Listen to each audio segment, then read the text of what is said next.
Iavana manalo amin'ny tompo, ampifaninanay no izaranao atsika ny anjara mofinainao atsika amin'ity alatsinainy 9 May 2024 ity. Ampitombona amintsika manankarivany ny fiatana. Amen. Dera sy misotranao zay raha eo fa tonga amin'ity andro faharoa amin'ity herinandro vaovao ity dia ny alatsinainy 9 May 2024. Ampangivo zay ferehetra tsy avy aminao toka ny fenao rery ihany anako ako amponay mamelombelona ny fanahinay sy ampatanjaka anay ampavitika anay anaovanay ny sitraponaonay sy feno fanoloran-tenanao zay amin'ny fitoandro ity. Amin'ny anaranao Jesosy Kristo Tomponofo naovanay izany farak'izany. Amen. Ny Samuela toko faharoa, Samuela voalohany toko fahavolo azafady, andininy voalohany ka hatramin'ny fahavalo no anjara mofinainao atsika amin'ity alatsinainy 9 May 2024 ity. Samuela voalohany toko fahavolo andininy voalohany ka hatramin'ny fahavalo manao hoe Samuela nitondra tavoara feno dimy ka nanidina ny dimy teo anohan'ny Saoly dia nanoroka azy ka nanao hoe tsy nanositra anao va Jehova mba mpanapaka ny lovany rehefa misaraka amiko ianao anio dia hita olona roalahy nila amin'ny fahasambahery ao amin'ny faritany Benjaminy ao Zelsa ary izy ireo ilaza aminao hoe efa hita ny boiky izay nitadiavinao ary indro tsy ny boiky intsony no everinainao fa ianareo kosa indray no ahiny ka hoy izy ahoana re no ataoko ny amin'ny zanako dia nosy ala ao ianao ka ho tonga ao amin'ny azo telo vitan'ny tabara dia fanena amin'ny olona telo lahy miakatra ho any n'Andriamanitra any Betely, mianakay mitondra zana-posy telo, mianakay mitondra mofo telo, ary mianakay mitondra divay iray tavoara, ary iarabanao ireo sy anomeanao mofo roa dia horaisinao amin'ny tanany izany. Rehefa afaka izany dia ho tonga any Gibean'Andriamanitra ianao izay misy miaramila amin'ny Filistina, ary rehefa tonga ao tanàna ianao dia fanena amin'ny mpaminany maro iray ity midina avy ao amin'ny fitoerana avo mitondra vokanga sy ampongatampoka sy sotona ary valia eo alohany dia aminany ireo ary lasaka aminao ny fanahin'i Jehova ka hiara aminany aminy ianao dia vohova olombavao. Rehefa tonga aminao ireo famantarana ireo dia ataovy izay azo ny tananao atao fa Andriamanitra no momba anao ary ianao hidina eo alohako ho an'ny Gilgala ary indro ao hidina ho any aminao manaty fanaty-godorana sy fanaty-pihavanana ka fotoana no itoeranao mandra-pahatongaoko aminao dia lazaiko aminao izay ataonao. Ny masonao manamasinanay amin'ny fahamarinana iteninao ny fahamarinana. Tonga tamin'ny Saoly ny fanahin'i Jehova dia vohova olombavao misy.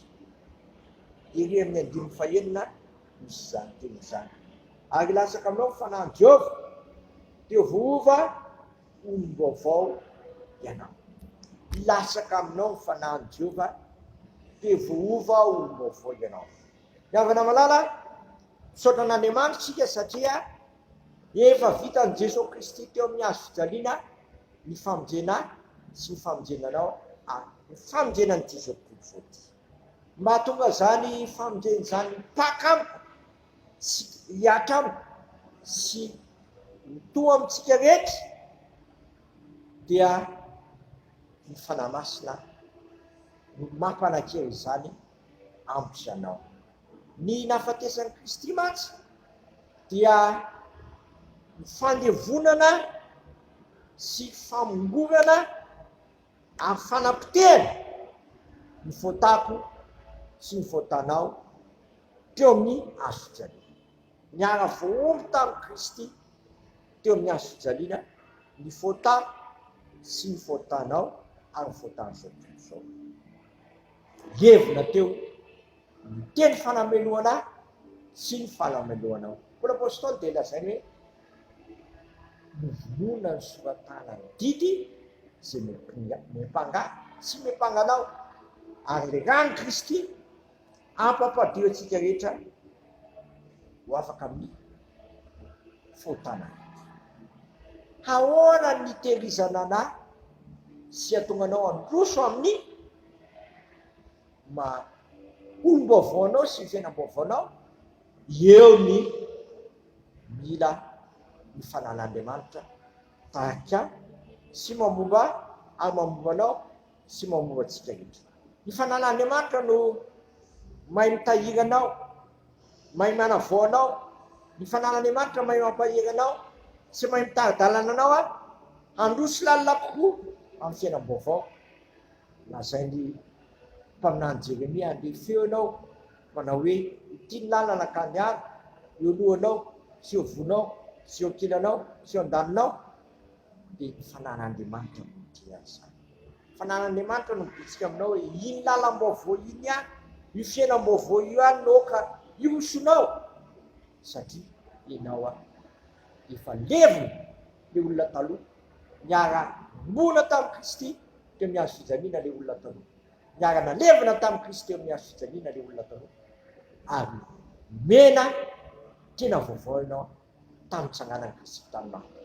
Efa nitsangana tamin'ny maty Kristy, tsy voazo ny fasana, tsy voakeja ny faratsiana, tsy voafaty voatontolo, dia izay tena ny Kristy lasa olo-baovao izay. Menanao koa amin'ny fanahy masina satria voatonga aminao ny fanahy masina, dia meny tena vaovao ianao, dia marina aminao indray ny tenin'ny Paoly apôstôly hoe raha misy olona amin'ny Kristy dia olo-baovao izy, efa lasa ny zavatra taloha. Ka tsy saoly ihany no tian'Andriamanitra vova olona vaovao, fa izaho ianao tsy izy rehetra manatsofina etomeno, izany lazain'ny fanahy ho an'ny fiangonana. Amen. Dia raha sy misaotranao izay raha eo fa tianao dia tianao izay, tsy sitrako ny toeranay amin'ilay olona taloha izay andevo ny faratsiana sy voafatoka sy voateja, fa tianao izay ho tonga olom-baovao ao amin'ilay zanakao sy nanaiky ny taona ny fotanay, nanaiky ny faty mihitsy no mielokay, nefa natsanganao velona, ary tsy izany no natsanganao velona fa izay koa ka nitoloranao fiainam-baovao. Komeo ny fananao masina manak'iry izay tokoa mba hivoatahiry amin'izany maha-olom-baovao izany sy hampandroso anay kokoa amin'ny fanolora-tena maha-olom-baovao ka anana fisainanao izay ka sahiteny koa izay tahaka amin'ny Paoly apôstôly izahay manana ny sain'i Kristy.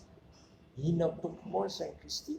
Dia ny anao ny sitrapon'Andriamanitra rairay ny havita ny asany izay nanirahany azy, dia mba ho izany tokoa anie izay ny mamaky anay, dia anao ny sitraponao satria efa nataonao olo-baovao izay, ary mandalo izao fiainan'izao sy vilany, fa izay manao ny sitraponao maritra manak'izay.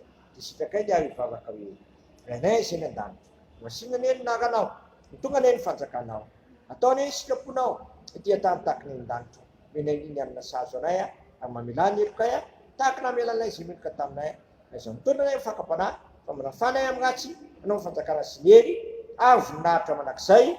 Amen. Tanterahany tompo amintsika anie izy ho todrany tononona amin'ny anaran'iray zanakary fanahy masina zao raiso amin'ny fifaliana sy fitiavana ary finoana izany. Ary Andriamanitra ny fiadanana hamasina anareo samy ho tanteraka, koa ka arovany avokoa ny fananareo sy ny ainareo ary ny tenanareo tanteraka, ka tsy hanatsiny amin'ny fiavian'i Jesosy Kristy amintsika matoky izay miantso anareo sady izy ihany naneho izany. Amen.